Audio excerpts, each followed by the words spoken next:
여기에 이제 주요 등장 인물이 나오죠. 포도원 집 주인이 나오고, 그 다음에 포도원에서 이제 임금을 나눠주는 청지기가 나오고, 그리고 거기서 일하는 품꾼이 나와요. 여기 포도원 주인이 품꾼을 구하기 위해서 새벽부터 인력시장에 나갑니다. 일꾼들을 불러 모아서 포도원에 데리고 들어가게 되죠. 그런데 여기 시간이 중요합니다. 제일 먼저 간 시간은 새벽 6시, 그리고 그 다음에 9시, 12시, 3시, 그리고 마지막에 오후 5시에 일꾼을 찾아서 나갑니다. 그러니까 해가 뜨기 시작해서 해가 질 때까지가 일하는 시간이에요. 그때 당시에 보통 평균 노동시간이 10시간 정도였다고 이야기를 합니다. 하루 종일, 그것도 땡볕에 일하는 게 굉장히 노동 강도가 강하다라고 하는 것을 알 수 있겠죠. 그런데 이 집주인이 새벽 6시부터 나가가지고 사람들을 구해옵니다. 그래서 사람들을 만나는 사람들마다 포도원으로 들여보내죠. 근데 첫 번째 6시에 만나는 사람들에게는 일당 한 데나리온을 주겠다라고 계약을 맺고 그들을 불러갑니다. 그런데 9시에 가서 만난 사람들에게는 한 데나리온이라는 말을 하지 않아요. 상당한 임금을 주겠다라고 이야기를 합니다. 그러니까 1데나리온을 주겠다고 정확하게 계약을 맺지는 않고 구두로 너희들이 일한 만큼 주겠다라고 하는 이야기를 하고 그들을 데리고 오죠. 그리고 오후 5시에 또 시장에 나갑니다. 그리고는 그때도 놀고 있는 사람들을 보고 그들에게 포도원 주인이 이유를 묻죠. 너희들은 왜 여기서 놀고 있느냐라고 물으니까 그 사람들이 하는 말이 우리를 써주는 사람이 없습니다. 그러니까 이 주인이 그럼 내 포도원으로 가라. 그래서 일할 시간이 1시간밖에 남지 않았는데도 불구하고 그들을 포도원에 들여보냅니다. 그리고 나서 모든 일이 끝나고 이제 임금을 나눠주는데 청지기가 사람들을 불러서 주는데 집주인이 뭐라고 이야기를 하냐면 늦게 온 사람부터 지급을 하라. 그래서 이제 임금을 주죠. 5시에 온 사람부터 임금을 주는데 하루 품삯인 한 데나리온을 주는 거예요. 1시간밖에 일을 안 했는데.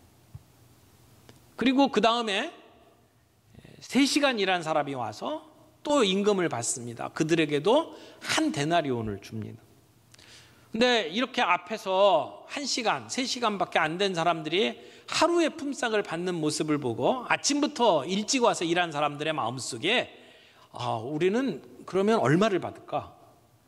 저 사람들이 한 데나리온을 받았다면 우리는 훨씬 더 많은 걸 받겠구나 라고 생각을 한 겁니다. 그래서 기대에 부풀러서 차례를 기다렸겠죠. 그런데 주인이 그들에게 주는 품삯은 똑같이 한 데나리온이었습니다. 그러니까 이 사람들이 자기의 기대에 어긋나는 이 모습을 보고 불평하고 주인을 원망하기 시작을 합니다. 아니, 저 1시간밖에 일하지 않은 사람하고 아침부터 열심히 더위와 싸우면서 일했던 우리하고 왜 똑같이 대우를 하느냐라고 불평을 하는 겁니다. 오늘 그 이야기의 줄거리가 이렇습니다. 여러분, 이 이야기를 통해서 우리가 얻을 수 있는 교훈이 무엇일까요? 첫 번째로, 하나님 나라의 특징은 파격적인 은혜입니다. 깜짝 놀랄 만큼 파격적인 은혜. 우리 하나님은 사랑의 하나님이고 은혜의 하나님인데 보통 은혜가 아니고 깜짝 놀랄 만큼 파격적인 은혜의 하나님이십니다. 여기 포도원 주인이 하나님을 가리키는 표현이거든요. 근데 하나님이 좀 이상해요. 여기 주인의 행동이 놀랍고 의아합니다. 왜냐하면 포도원 주인이 나가서 일꾼들을 찾고 있어요. 이건 포도원 주인이 할 일이 아니에요. 청지기들이 하면 됩니다. 8절에 보니까 분명히 포도원에 관리인이 있어요. 품삯을 나눠주잖아요. 그러면 사람들을 가서 뽑는 것도 그 청지기가 하면 되거든요. 근데 주인이 직접 시장에 나가서 사람들을 모아왔어요. 이 당시의 통념으로 볼 때는 이해가 되지 않는 이야기입니다. 이상한 주인입니다. 여기 품꾼이 나오는데 이 품꾼은 그들의 상황이 좀 비참한 사람들입니다. 어떻게 보면 노예나 종들보다 못한 사람들이에요. 왜냐하면 노예나 종은 자기 주인이 있잖아요. 그러니까 주인 밑에 있기 때문에 밥을 고른 일은 없어요. 남 밑에 부림을 받지만 그 주인 집에서 함께 식사를 하기 때문에 굶어 죽을 일이 없어요. 그런데 오늘 여기 나오는 이 품꾼이라고 하는 사람들은 자기 재산이 별로 없는 사람들이에요. 그리고 하루 벌어서 하루 사는 사람들이에요. 그러니까 오늘 벌지 못하면 그 다음날 굶을 수밖에 없는 처지에 있는 사람들이 이 품꾼입니다. 그래서 아침에 나가서 자기를 써주기를 바라고 기다리는데 자기를 쓰지 않으면 이 정말 절박한 상황에 빠지는 사람들이 품꾼입니다. 오늘 이 품꾼은 바로 이 땅에서 죄악 속에 헤매고 살아가는 우리의 인생을 가리키는 표현이라고 생각을 해요. 우리가 가지고 있는 것 같지만 아무것도 가지지 않고 우리가 모든 것이 있는 것처럼 생각을 하지만 사실은 빈 털털이나 다름이 없는 우리의 존재, 이게 바로 이 품꾼의 모습이라고 말할 수 있습니다. 품꾼은 바로 우리의 모습을 보여준다고 이야기를 했습니다. 내가 스스로 뭔가를 할 수 없는 존재, 나를 채용해서 써주지 않으면 일당을 벌 수가 없어요. 스스로 할 수 있는 게 없는 존재, 그게 오늘 우리의 모습입니다. 우리 스스로 우리가 구원할 수 없어요. 자기 구원에 대해서는 내가 아무것도 할 수 없는 무기력한 존재, 그것이 바로 우리들의 모습입니다. 그런 자들까지도 불러주신 희망이 없는 자들에게 포도원 주인이 그들을 채용하시고 그리고 일하도록 만들고 일당을 주었어요. 그런 하나님의 열심이 없으면 우리는 구원받을 길이 없습니다. 포도원에 들여보낸 일꾼들이 충분하니까 더 이상 이제는 일꾼 찾지 말자라고 포기했다면 어떨 뻔했습니까? 우리를 구원하기 위해서 정말 그렇게 애타게 찾으시는 하나님의 모습, 선하신 하나님의 모습, 우리가 그 포도원에 들어가서 우리의 일용할 양식을 얻는 것은 우리가 누릴 수 있는 자격이 있어서가 아닙니다. 넉넉히 베풀어 주시는, 파격적인 은혜를 베풀어 주시는 하나님의 선하심 때문인 것을 오늘 우리는 보게 됩니다. 이게 복음이에요. 우리가 복음을 이야기하는 것은 내가 뭘 해야 된다라는 이야기가 아니에요. 우리를 위해서 이미 해 놓으신 하나님의 선하심을 듣는 것이죠. 이게 복음이에요. 그러니까 예수를 믿기 위해서 뭘 어떻게 해라, 얼마나 노력해라, 뭐 이걸 지켜야 된다, 이런 얘기가 아니에요. 우리가 자격이 없음에도 불구하고 우리를 위해서 하나님이 베풀어 주신 하나님의 사랑을, 그 사랑의 소식을 듣는 게 복음이란 말이에요. 브레넌 매닝이라고 하는 분이 이런 얘기를 했어요. 예수님이 보여주신 하나님은 우리에게 뭔가를 요구하시는 하나님이 아니다. 베푸시는 하나님이다. 그분은 우리를 억압하는 분이 아니고 일으키시는 분이다. 상처를 주는 분이 아니고 상처를 치유해 주시는 분이다. 정죄하시는 분이 아니다. 용서해 주시는 분이다. 오늘 우리를 찾아 나서시는 그 하나님의 신실하심, 하나님의 열심을 보며 하나님을 붙잡고 하나님을 믿고 나아가는 저와 여러분들이 되기를 바랍니다. 두 번째, 하나님의 나라는 절박한 처지의 사람들을 품습니다.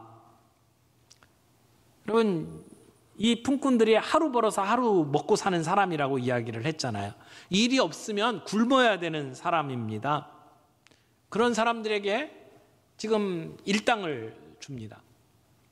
근데 아침에 일찍이 와서 일한 사람의 입장에서 1시간, 3시간밖에 일 안 하고 일당을 받아가는 모습을 볼 때에 불평을 하잖아요. 그런데 만약 그 사람들이 우리 식구다 라고 생각을 해보세요. 지금 이 고대 사회 속에서 일꾼으로 들어간 사람들이 다 서로 아는 사람들일 거예요. 같은 동네 사람이잖아요. 공동체에 들어와 있는 사람이잖아요. 근데 만약 우리 식구라고 생각을 해보세요. 그러면 우리 처남이, 우리 동서가 지금 일을 하고 가족들을 먹여 살려야 되는데 지금 일거리가 없어서 놀고 있어요. 그래서 나중에 포도원에 들어갔단 말이에요. 야, 거기 가가지고 일당을 못 받으면 그 제대로 밥도 못 먹을 텐데, 그들을 향한 걱정하는 마음이 있지 않겠어요? 근데 그들이 가가지고 하루 일당을 받았단 말이에요. 야, 살았다. 저 집 그래도 먹고 살 수 있겠네. 이렇게 생각을 하면서 안도하면서 감사해야 되는 것이 이게 가족 아닌가요? 그런 가족의 마음으로 그 상황을 봤다면 그들은 불평하지 않았을 거예요. 일할 곳이 생겼다는 것 자체만으로도 감사해야 될 그러한 상황에 처해 있는 사람들인데 그들은 비교하기 시작을 하는 거예요. 나는 이만큼 수고했는데 너는 아무것도 안 했는데 나와 똑같은 대우를 받아? 비교하는 거예요. 우리가 예수 믿고 구원받은 자로 살아가면서 우리 교회 안에서 신앙생활 하면서도 우리가 교회 안에 얼마나 오래 있었냐, 교회 안에 어떤 직분을 갖고 있느냐에 따라서 우리 마음속에 이런 공로의식, 이런 비교의식이 있다면 우리는 아침 일찍 온 사람들과 별반 다를 바가 없다고 생각을 합니다. 품꾼들 가운데 주인을 원망한 사람들이 일찍 온 사람들이에요. 공로가 있는 사람이에요. 내가 뭔가를 했다고 생각하는 사람들이란 말이에요. 이런 비교의식, 공로의식 때문에 하나님이 우리에게 베풀어 주신 은혜를 새까맣게 까먹고 그리고는 불평하고 있단 말이에요. 오늘 우리가 하나님 나라의 일꾼으로 주님 앞에 충성스러운 자로 서려면 우리 안에 이 비교의식 버려야 합니다. 우리 안에 내가 해놨다고 생각하는 그런 공로의식 내려놔야 합니다. 여러분 보세요. 계약보다 덜 받은 사람이 아무도 없어요. 그러면 감사해야 되죠. 그런데 지금 이 사람들은 계산하고 있는 거예요. 인간적인 생각을 가지고 계산하고 있다가 불평하고 원망하게 된단 말이에요. 하나님이 누군가에게 은혜를 베풀어 주시고 파격적인 선함을 보여주시는 것이 우리의 마음속에 불편함으로 작동하고 있단 말이에요. 한 데나리온, 이것은 일용할 양식입니다. 하나님은 그것을 하루만 준 게 아니고 우리들의 삶의 모든 순간마다 일용할 양식을 베풀어 주십니다. 그것이 주님의 사랑의 표시지요. 여러분, 하나님의 나라의 가치가 뭡니까? 경쟁하는 게 아니에요. 우리가 교회 생활하면서 누가 잘하나 경쟁하는 게 아니란 말이에요. 불평하고 원망하는 이유가 뭡니까? 비교의식 때문에 일어나는 거예요. 하나님의 나라는 자비의, 은혜의 나라입니다. 이 세상의 가치관을 보게 되면 업사이드 다운, 거꾸로 살아가는 나라예요. 그래서 오늘 정말 우리가 복음을 이해한다면 우리의 가치관이 바뀌어야 돼요. 우리가 우리 주변에 있는 사람들 대하는 태도가 바뀌어야 된다고 생각을 합니다.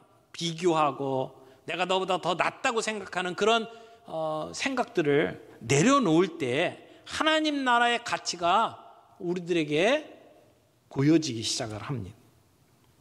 모두가 일용할 양식을 함께 나누는 나라, 그게 하나님의 나라예요. 그게 하나님의 정의예요. 그런데 참 이상하죠? 그렇게 모두가 일용할 양식을 나누는 나라 참 좋을 것 같은데 불평하는 사람들이 있단 말이에요. 공정하지 못하다고 원망하는 사람들이 있단 말이에요. 여러분, 이 품삯을 지불하는 순서를 한번 보세요. 누구부터 품삯을 주었죠? 늦게 온 사람부터 줬어요. 오후 5시에 온 사람에게 먼저 줬어요. 그리고 새벽에 온 사람이 제일 늦게 받았단 말이에요. 만약에 거꾸로 임금을 줬다고 생각을 해보세요. 그러면 아무런 불평이 없었을 거예요. 새벽 6시에 온 사람에게 원래 계약한 대로 한 데나리온을 주고 내보내면 그러면 불평이 없어요.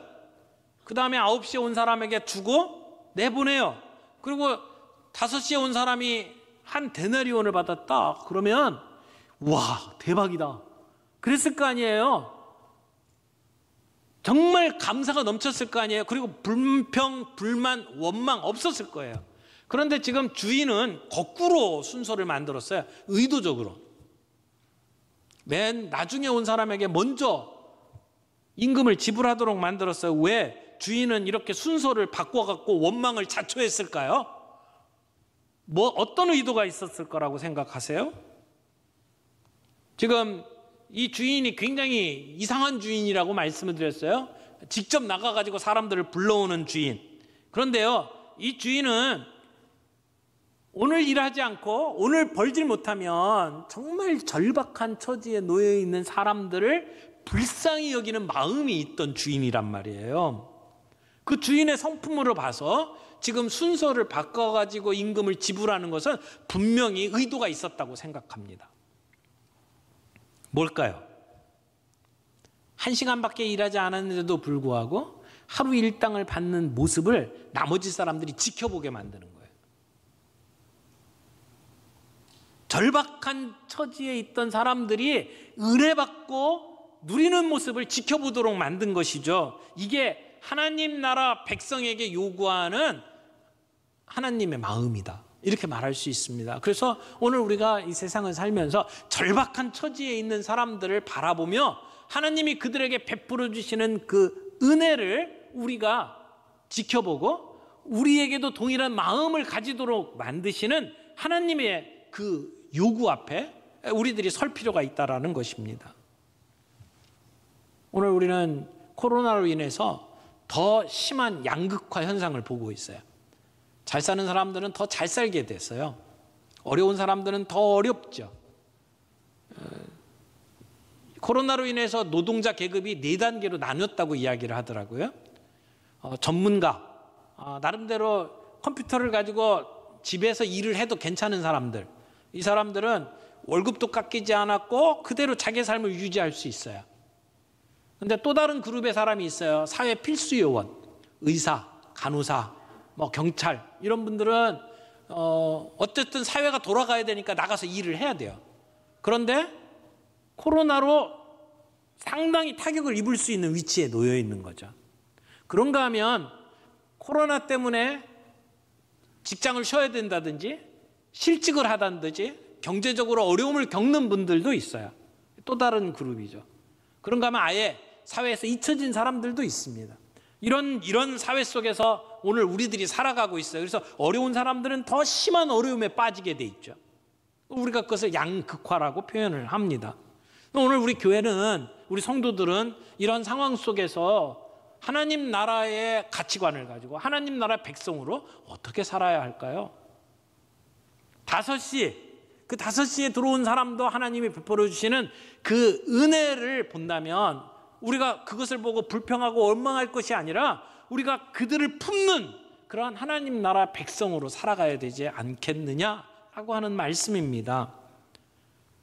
코로나 상황 속에서 교회 문을 열어야 되냐 닫아야 되느냐, 대면 예배가 성경적이냐 비대면 예배가 성경적이냐, 이런 것으로 우리가 논란을 벌이기 이전에 오늘 교회가 절박한 처지에 있는 사람들을 향하여 뭔가 손을 내미는 것이 필요하지 않느냐는 것이죠.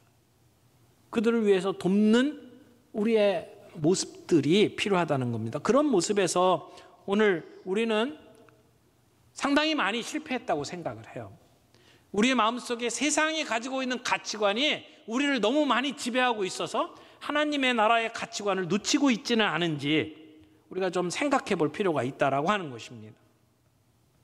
세 번째, 하나님의 나라는 구원과 기쁨과 감사의 나라라고 하는 것입니다. 여기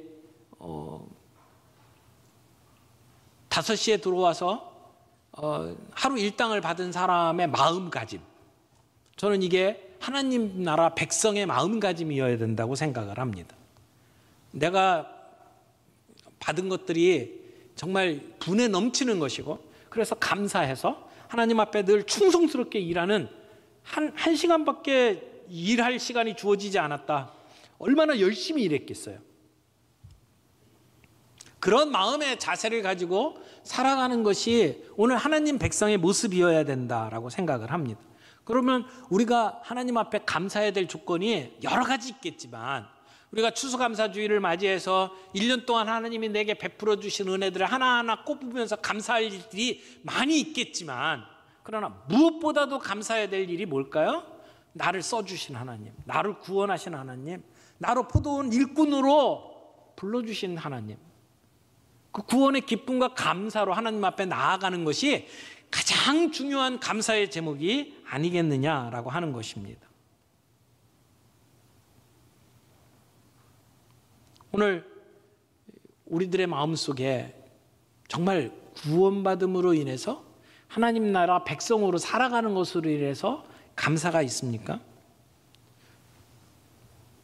유대인의 절기들이 세 가지 큰 절기가 있잖아요. 유월절, 맥주절, 장막절 이렇게 이야기를 하는데, 이 모든 절기는 애굽 땅 종되었던 것에서 해방되는 것을 기뻐하면서 드리는 절기예요. 모든 게 다 그 출애굽과 연관이 되어 있습니다. 마찬가지예요. 오늘 우리가 하나님 앞에 나와서 예배드리면서 감사하는 가장 기본적인 감사의 조건은 나를 구원하신 그 구원의 기쁨과 감격 속에 살아가는 것이죠. 여러분, 정말 나를 구원하신 하나님의 은혜에 감사하면 내가 어떤 처지에 있든지 어떤 환경에 있든지 우리는 감사할 수 있다고 믿습니다. 우리가 오늘 추수감사주일로 모이고 있습니다마는, 이 추수감사주일도 1년 동안 하나님이 내게 주신 것, 농사 잘 짓게 해주신 것, 하나님이 내게 베풀어 주신 것 감사해서 나오는 날이긴 하지만, 그러나 우리나라의 이 장로교 교단 안에 추수감사주일을 제정한 그 유래를 살펴보면 이게 1904년에 결정된 내용이거든요.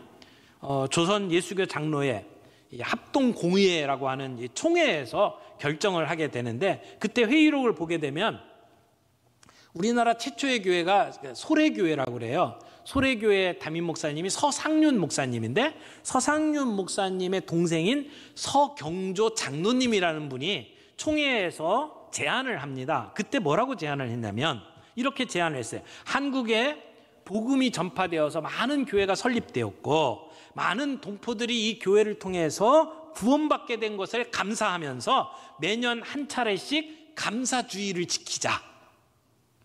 이렇게 제안한 내용을 보세요. 이게 1년 동안 추수한 것 가지고 추수감사절을 지키자 이렇게 제안을 한 게 아니고, 하나님이 이 땅에 교회를 세워주셨고 교회를 통해서 우리를 구원해 주신 것에 대한 감사로 제안을 한 거예요. 근데 이 제정하는 과정 속에 미국의 선교사 한 분이 그 제정위원으로 들어와서 미국에 있는 추수감사절의 그 분위기를 여기다 집어넣으면서 오늘 우리가 추수감사주일로 제정을 하고 지키게 되었어요. 근데 처음에 제안했던 것을 보게 되면 구원에 대한 기쁨과 감사로 만들어진 제도다라고 하는 것을 알 수 있죠. 사랑하는 성도 여러분, 오늘 우리는 오후 5시에 부름받은 사람들과 똑같은 마음을 가지고 하나님 앞에 감사하며 주님 앞에 나아갈 수 있기를 바랍니다.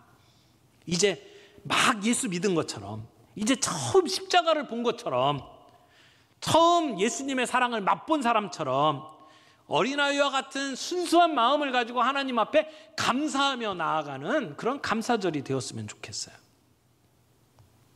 그럴 때 하나님께서 우리를 통해서 이루시는 놀라운 일들을 우리가 경험하게 될 줄로 믿습니다. 오늘 주보 안에 그 감사 노트를 쓰면서 주신 간증들을 보게 되면 이런 얘기들을 해요. 감사를 찾다 보니 근심에서 벗어나 하나님과 가까워지는 것을 느꼈습니다. 또 어떤 분은 아주 작은 것에서부터 감사하게 됐다. 또 어떤 분은 감사를 찾아내서 주 안에서 자족하는 법을 배우게 됐다. 슬펐던 일도 하나님 앞에 감사합니다 라고 말할 수가 있게 되었다. 또 하루의 일을 마무리하면서 뜻깊은 시간을 갖게 되었다. 어떤 분은 이렇게 얘기했어요. 매일 성경을 읽고 말씀을 감사 노트에 한 절 이렇게 적으면서 말씀을 암송하게 되었다. 감사할 일이 있으면 이거 감사 노트에 써야지 이렇게 생각하면서 기쁨과 감사가 더 커졌다 이렇게 얘기하는 분도 있어요. 맨 마지막 부분에 보니까 이렇게 각오를 쓰셨더라고요. 손가락 힘이 허락하는 날까지 작성을 성실히 하겠습니다. 참 멋진 고백이라고 생각을 합니다. 여러분, 우리의 삶 속에 이런 감사, 매일 하루 5가지씩 감사를 찾아서 하나님 앞에 감사하는 습관들, 이것은요 내가 내 마음속에서부터 감사가 이렇게 넘쳐나서 표현을 하잖아요. 그러면 이게 퍼져나가요. 지금 바이러스가 많은 사람들에게 번져나가지만 오늘 우리 그리스도인들이 우리의 감사를 바이러스처럼 많은 사람들에게 이렇게 퍼쳐나갈 수 있으면 좋겠다라고 생각을 합니다. 그리고 감사는 마음속에 묻어두는 것보다는 이렇게 글로 쓰거나 사람들에게 표현을 할 때에 감사의 능력이 확장되는 것을 볼 수 있어요. 오늘 우리가 5시에 온 일꾼처럼 하나님이 내게 베풀어 주신 은혜에 감사하고 매일매일 일상생활 속에서 마치 우리가 숨을 쉬는 것처럼 감사를 표현하면서 그 감사의 능력을 맛볼 수 있는 저와 여러분들이 되기를 바랍니다. 우리의 감사의 습관을 통해서 정말 우리의 삶 속에 기적을 맛보면서 살아갈 수 있는 저와 여러분들이 되기를 바랍니다.